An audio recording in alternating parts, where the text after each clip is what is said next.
તો દાહોદના સંસ્કાર એડવેન્ચર ગ્રુપ દ્વારા આયોજિત સમર કેમ્પનું આયોજન કરવામાં આવ્યું। સમર કેમ્પમાં કુલ 60 બાળકોએ ભાગ લીધો હતો। 5 દિવસીય કેમ્પમાં નેટ ક્લાઇમ્બિંગ, લેડર ક્લાઇમ્બિંગ, ટોરા, રિવર ક્રોસિંગ, રસ્તા ખેંચ અને જૂની રમતો જેમાં સાયકલના ટાયર ચલાવવું, સ્લો સાયકલિંગ અને અન્ય અનેક જૂની રમતોનો સમાવેશ કરવામાં આવ્યો। સવારે 7 વાગ્યાથી સાંજે 7 વાગ્યાનો નિવાસી શિબિર છે।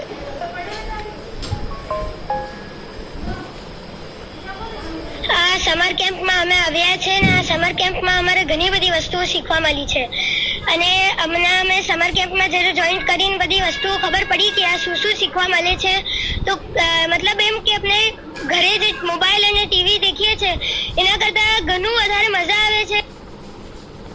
શું કહેશો સમર કેમ્પ વિશે?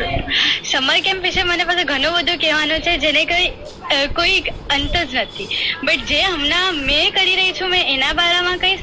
મને મારું ઘર, મમ્મી પપ્પા કોઈ નહીં યાદ આવતું, સિર્ફ ત્યાં દોસ્તો સાથે ઘણી મજા આવે।